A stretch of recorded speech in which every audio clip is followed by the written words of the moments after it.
Welcome to simple cooking. இன்னைக்கு நாம புதினா சட்னி எப்படி பண்ணுறதுன்னு பார்க்கலாம்.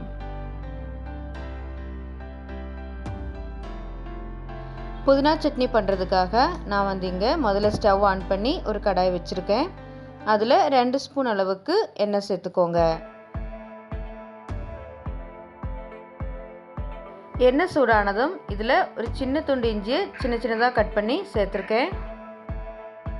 அதுக்கப்புறமா 4 பல் பூண்டு, காரத்திற்கு ஏற்ப பச்சை மிளகாய், நான் இங்கே 2 பச்சை மிளகாய் எடுத்திருக்கேன். அதுக்கப்புறமா 3 ஸ்பூன் அளவுக்கு பொரிகடலை, இதெல்லாம் சேர்த்து ஒரு 2 நிமிஷம் நல்லா வதக்கிடலாம்.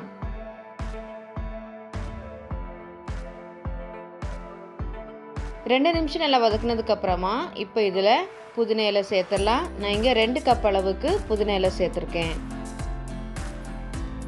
சேர்த்துட்டு ஒரு 2லேருந்து 3 நிமிஷம் நல்லா வதக்கிடலாம். இப்போ புதினா இலை நல்லா வதங்கியாச்சு.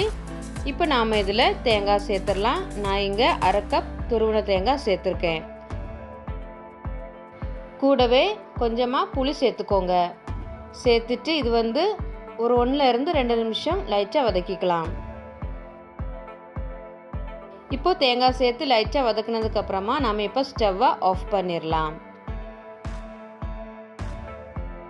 இப்போ இது நல்லா ஆறுற வரைக்கும் வெயிட் பண்ணுவோம்.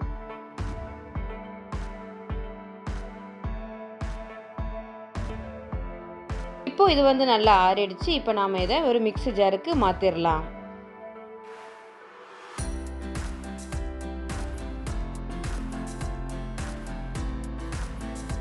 இப்போ இதில் தேவைக்கேற்ப உப்பு சேர்த்துக்கோங்க.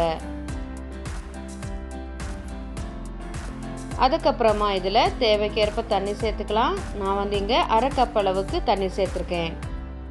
இப்போ மூடி வச்சு நல்லா அரைச்சி எடுத்துடலாம். ரொம்ப நைஸாக அரைக்க வேண்டாம். நம்ம சட்னிக்கு எப்போதுமே அரைக்கிற மாதிரி அரைச்சி எடுத்துக்கோங்க. இப்போ இதை ஒரு பவுலுக்கு மாற்றிடலாம்.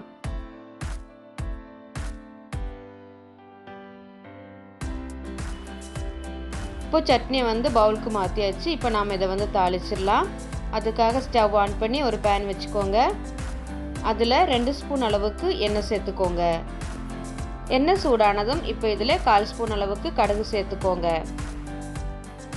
கடுகு நல்லா பொரிஞ்சு வந்ததும் இப்போ இதில் 1 ஸ்பூன் அளவுக்கு சின்ன வெங்காயத்தை கட் பண்ணி சேர்த்துக்கலாம். அதுக்கப்புறமா ஒரு வத்தலை 2ஆக பிச்சு சேர்த்துக்கோங்க.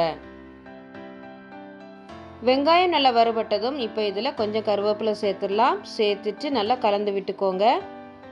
அதுக்கப்புறமா ஸ்டவ்வை ஆஃப் பண்ணிடலாம். இப்போ நாம் இதை சட்னி மேலே சேர்த்துக்கலாம்.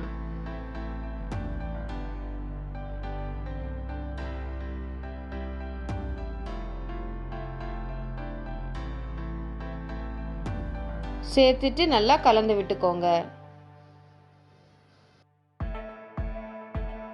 அவ்வளோதான், நம்ம புதினா சட்னி ரெடி ஆயிட்டு. கண்டிப்பாக வீட்டில் ட்ரை பண்ணி பாருங்கள்.